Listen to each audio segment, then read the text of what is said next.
carpet.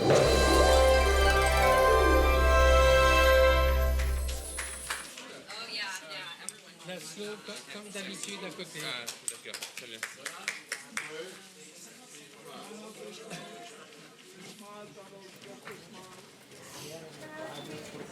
Laslo. For me? Thank you. Hello, how are you? Nice to see. Oh, strong handshake. Wow, you have a strong handshake. I confess, guilty as charged.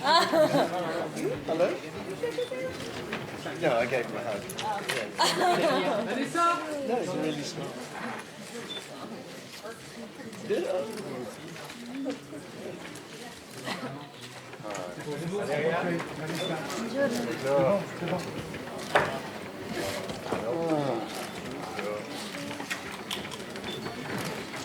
Valéria, Vanessa.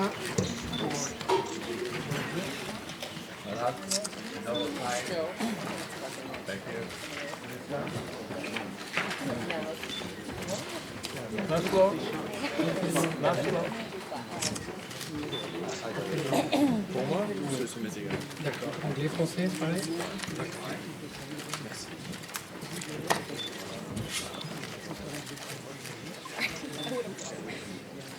Quelques secondes encore pour messieurs les photographes. Just a few more minutes for the Just a photographers. few seconds more for photographers. Bien. Messieurs les photographes. s'il vous So, plaît, photographers, if you could now finish taking your pictures. merci. Bonjour à tous. Good afternoon, Messieurs les everybody. photographes. Bonjour à tous et bienvenue Good à la afternoon, and conférence de welcome to presse du this jury. press conference for the jury before Hello, things get everyone, into and full welcome swing. to the jury press conference before the battle to start, if I may put it that way. Et je vous présente les personnes qui sont dans I'd ce like studio, to and introduce the allow me to people introduce the people who are here. on stage here. Far right, you're right. He was a tough guy in Pusher. He was a vulnerable guy in Thomas Vinterberg's The Hunt, which got him the Best Actor award in 2012. And he was a very strong character in Michael Kolas, Mr. Mads Mikkelsen.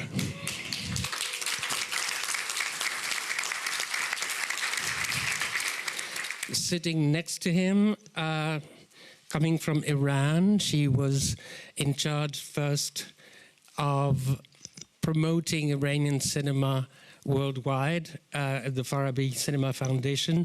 She became a co-producer, international co-producer, and Nahid, directed by Ida Panahande, I hope I pronounced it correctly, got an award at the Certain Regard in 2015, Miss Katayoon Shahabi.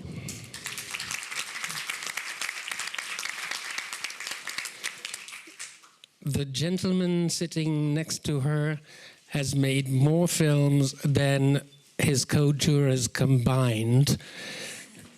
Some are classics, some are cult films, some are blockbusters, and some are all three. Mr. Donald Sutherland.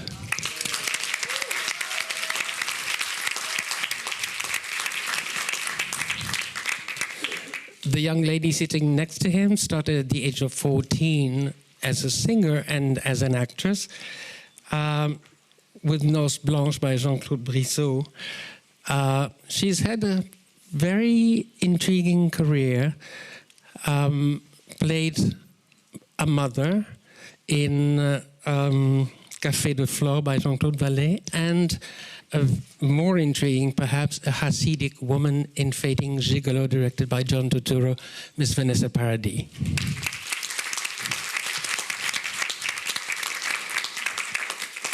Skip one. The lady sitting next to the one that skipped started at the age of 11. She turned in front of our very eyes into a vampire. Then came Virgin Suicide, then came Marie Antoinette, then came Melancholia. by Lars von Trier, for which she got the Best Actress Award, Miss Kirsten Dunst.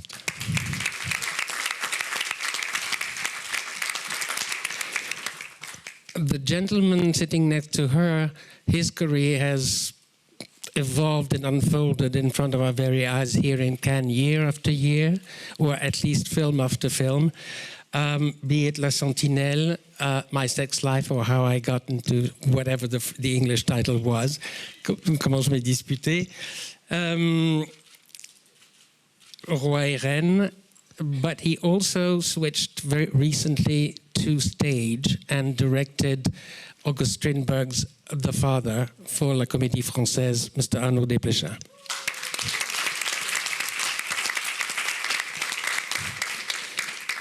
She comes from Italy and started making her career in Italy. And then she surprised us all and she switched to English with Barry Levinson's Rain Man. Then when we got used to her speaking English, she switched to Spanish for Julie Taymor's Frida, and then we got used to that. She switched to French with Actrice by Valéria Bruni-Tedeschi, and now she's surprised us again as she switched last year to directing Miele, which got an award at the Certain Regard, Valeria Golino.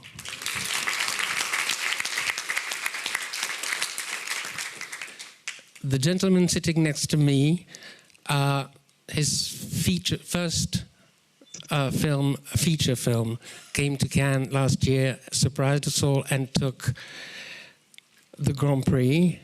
Then it went on to get the Golden Globe. Then it went on to get the Academy Award. Not too shabby for a first film, Mr. Laslo Nemes.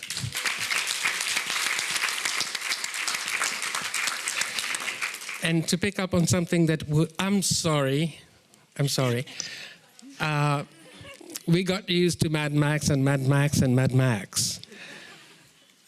Then he switched to Lorenzo's Oil. Then he switched to Witches of Eastwick, where he turned Jack Nicholson into the devil. Then I could add penguins and pigs into the mix, but I won't. Mr. George Miller.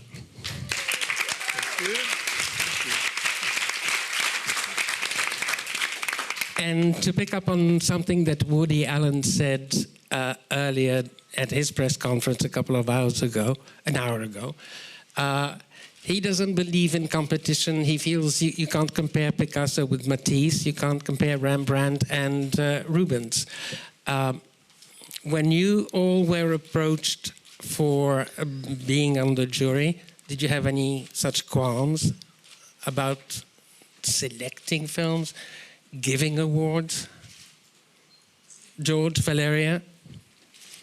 Well, for me, that's balanced by the opportunity to see films which are new and selected by the festival, and secondly, to watch them with consideration, and then to have a conversation with a group of people like this who I already know are very, very intensely passionate about films.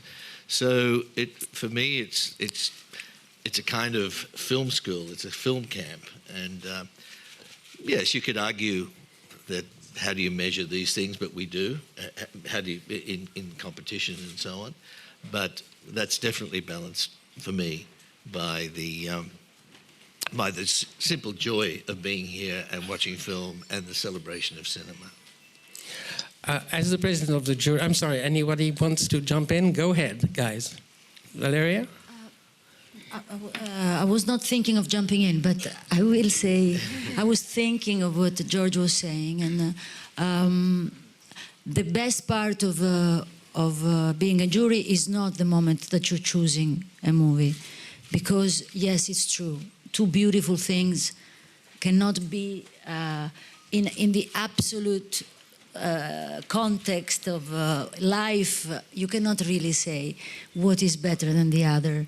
But prizes are not about the absolute moment of life. It's about that moment in seen by these people in a certain mood, in certain circumstances. And of course, it's easier to say this is not beautiful. That's kind of easy to find something that is mediocre. It's easy. Something that is very beautiful, to compare them, that moment is never easy in any jury, and that's not my favorite moment, but you have to go through it and eventually, you know, make a decision that is going to take the responsibility for that decision, even if sometimes you're not necessarily right, but you're responsible for it. Laslo? That's the rule of the game. So, I mean, otherwise we wouldn't be here. True. It's a hard question. I think it's you know, the films are different, and hopefully, you know, this competition has a lot of very different films, and it shows the, you know, the liveliness and energy of world filmmaking, and then we, you know, it's from jury to jury, I guess the result would always be different. So it's also this idea of randomness in a way that's also exciting, I guess.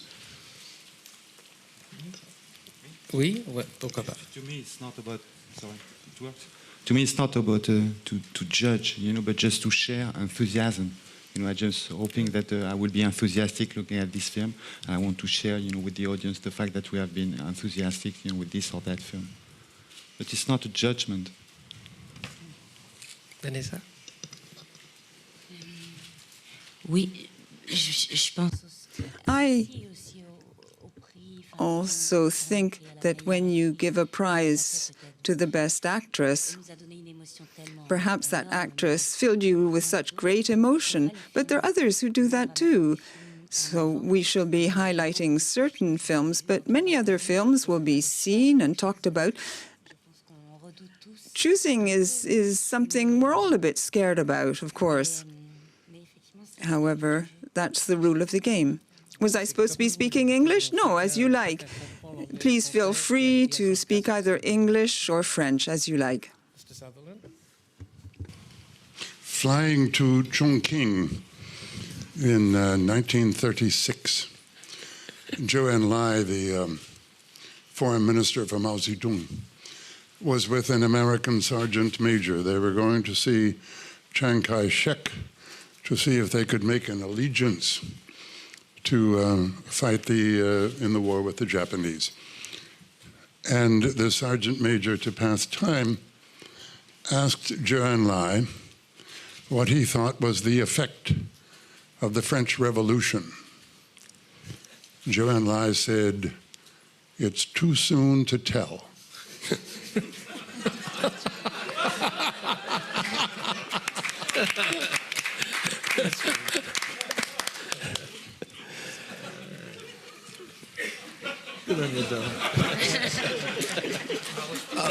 I was just about to say exactly the same thing. No, it's unfair. I'm always the last, and there's nothing to add here. I think we're all very humble with the task, and it's a tough task. And I think one of the biggest obstacles or tasks that we are facing is, even though we are bringing different qualities of filmmaking, we have a different approach of filmmaking, some directors, producers, actors.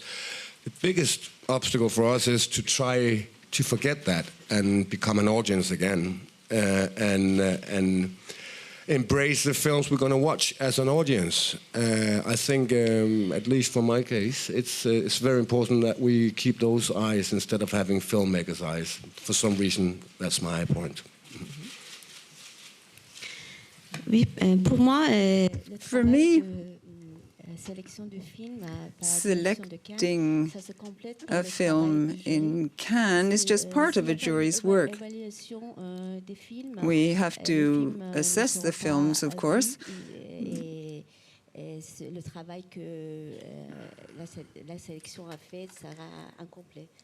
We have to round off the work done by the initial committee that selected the films. Of course, no work can be perfect. We will just be expressing our view, our opinion.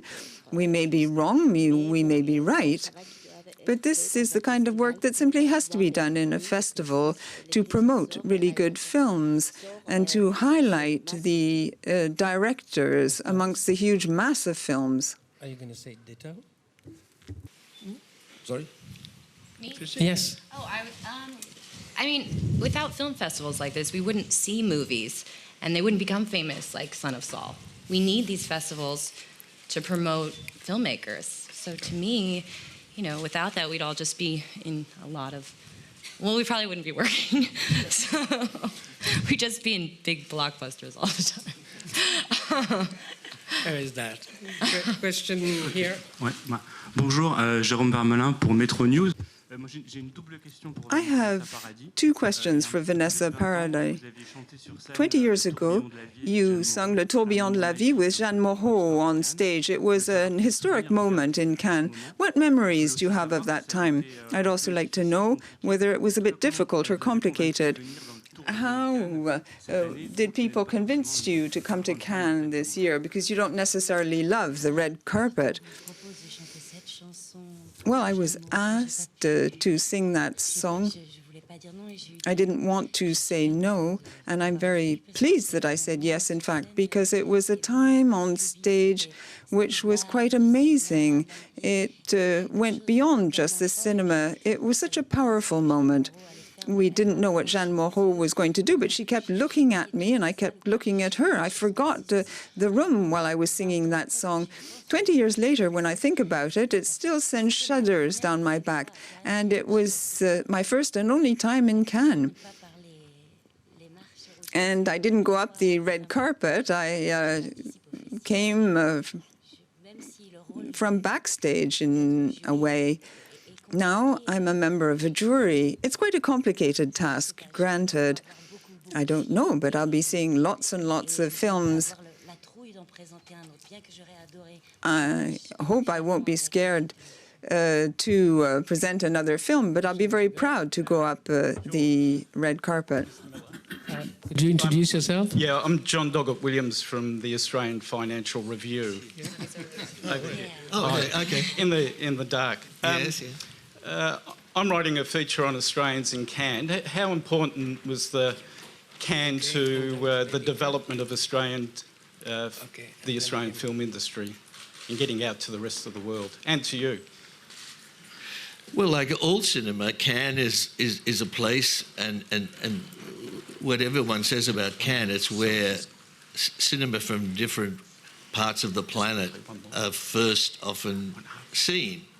And so Australia, like just about every other nation, was able to take tremendous benefit from that.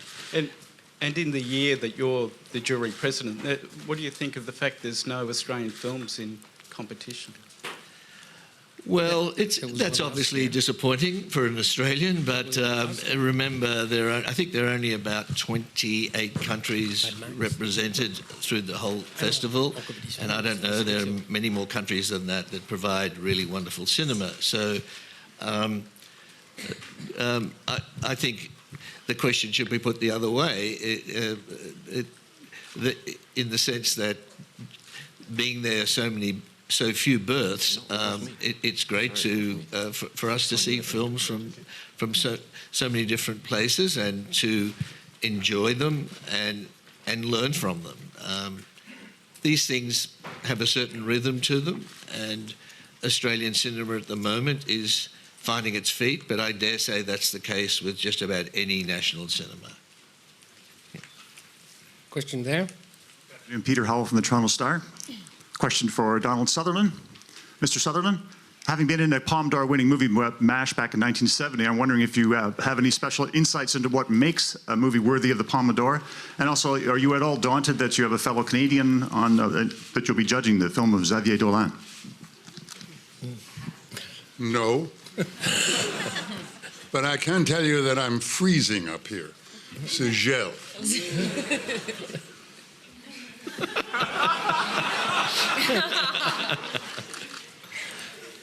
Question? Hello. My name is Kirsten Lindberg from Denmark, and I have a question for Mads Mikkelsen. Mads, over the years you have had a close working relationship with Nicolas Winding Refn, who has a movie in the competition. What are your thoughts on dealing with this? Now you're a jury member, and have you discussed this? Him being a former member too. Yeah, we had a word yesterday with a wonderful boss, and we decided that go ahead and watch all films. I mean, in the end of the day, if everybody loves it, it's simple, right? If nobody wants it to win, it's simple as well. And if it's a draw, I think it's fair enough I come in there and discuss it as well. So I think we can all be neutral. I love Nicolas, I love his films, but I will view his films like any other film, and I'm open for bribes as well.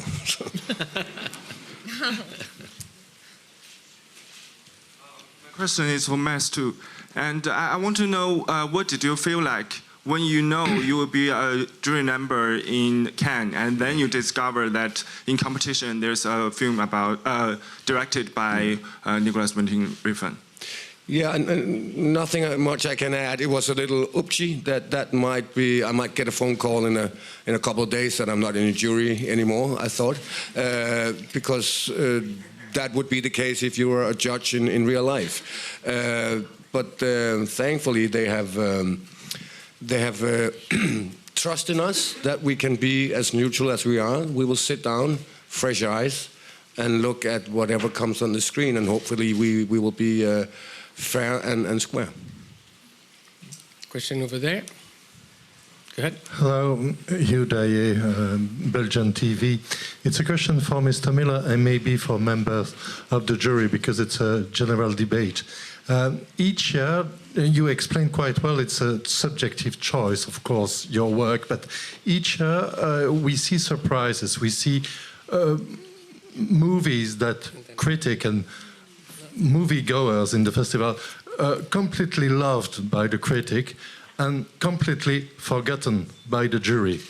Do you want to make your work completely alone, together, or do you want to be sensitive to the voice of the festival? And if you feel there is a big trend for a movie, you will hear that. Thank you. I think that it's, this is a process in which thousands upon thousands of people would have an opinion. We are 9 people, and as time goes on, and I believe it's already happening, we only met for the first time last night, but I like to call it a 9-headed beast. There's a certain dynamic to this process, but of course there are the journalists and the critics and everyone else seeing the movies, and everyone has an opinion. I know already from this group that they love cinema, they're passionate, they're very keen to get into the discourse and the debate. I don't think there's going to be any regard for what we read out there. How do you even measure that? I mean, I'm not sure that we'll know what everybody feels about it. And it's part of the mystique of Cannes that there is often this division as well. So,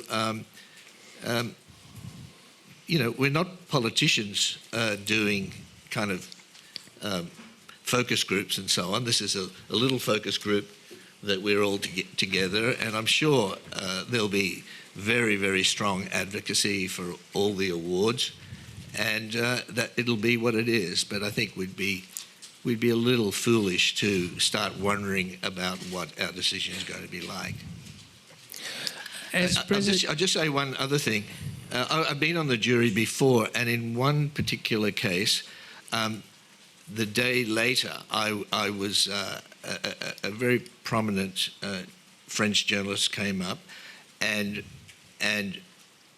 asked to the group I was with, and I asked her what did she think of the decisions of the jury. She said it was very expected.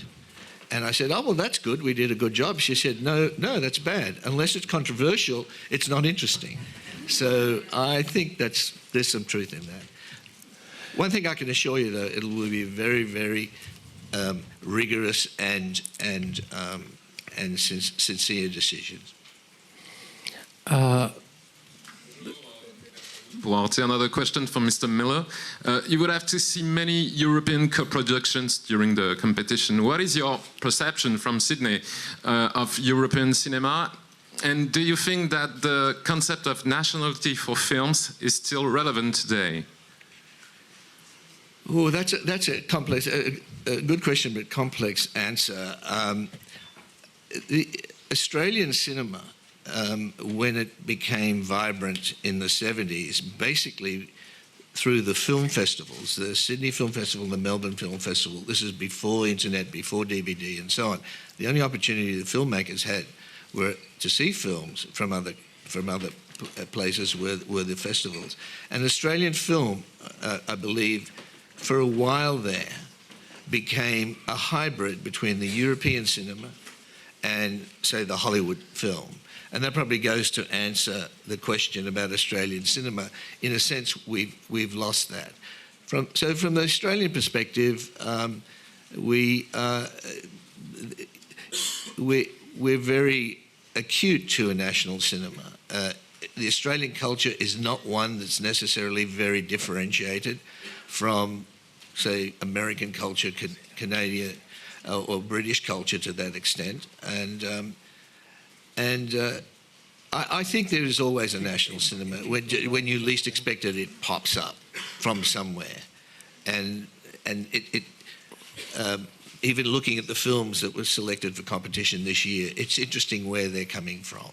And I know many, many films have been seen and vetted. So I think it's part of the process.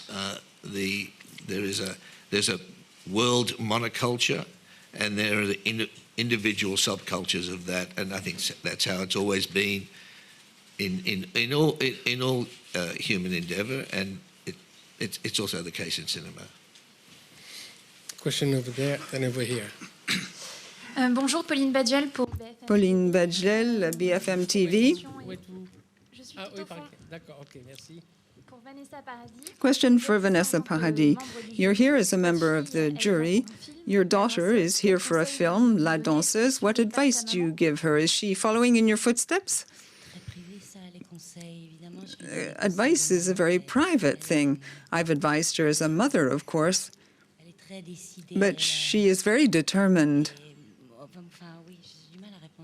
I find it difficult to answer your question. Of course I give her advice, but she knows what she wants and what she doesn't want. I hope she's listening to you. Does she listen to me? Sometimes. Okay, question over here. Okay. Hello, this is Geza Chakri, Nipsova Czech Daily, Hungary. Question for Mr. Laslo Nemes. So I would like to know that when were you asked for the jury? Was it a surprise? Was it a shock? And what are your thoughts about judging other people's work, other great artists' work? Thank you. That was kind of answered at the beginning, but go ahead. I put a Hungarian guy, so I can. Okay, no problem. I can have Wave the some flag. question for me. Yeah, it was quite unexpected, and I was rather stunned to have received that phone call, and I wondered whether it makes sense, to after the first feature to be in this prestigious jury in this position. It can give rise to some questions, but I think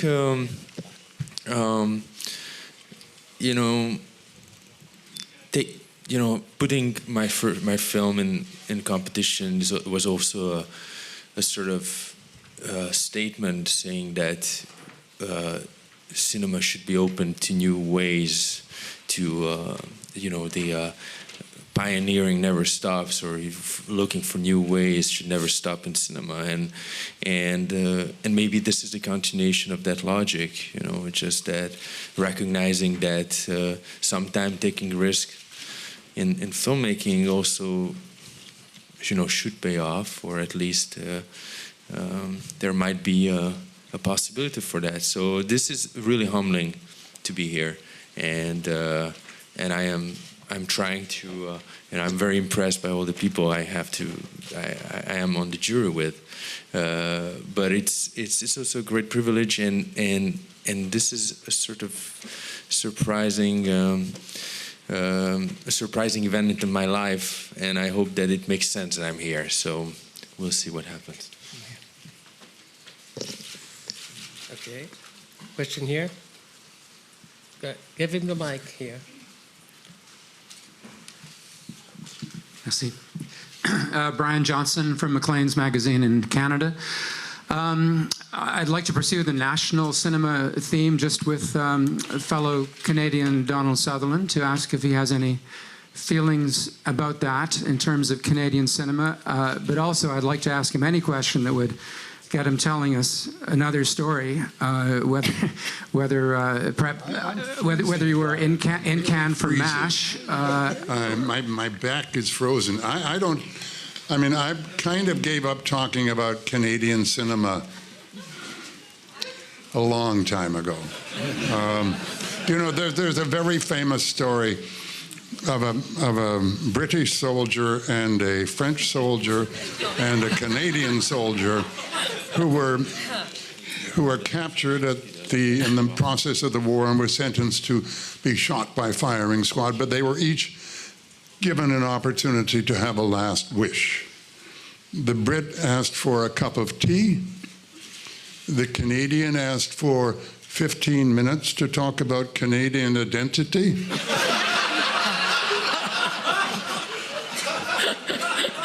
And the Frenchman asked to be shot before the Canadian.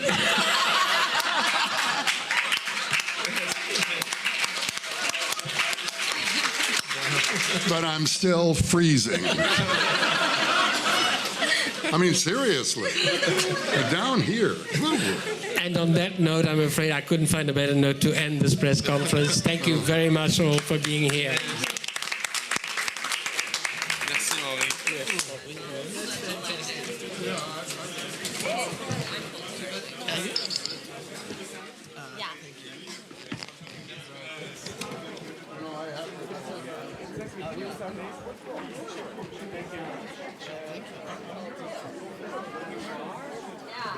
I also feel like getting sick. I got a doctor.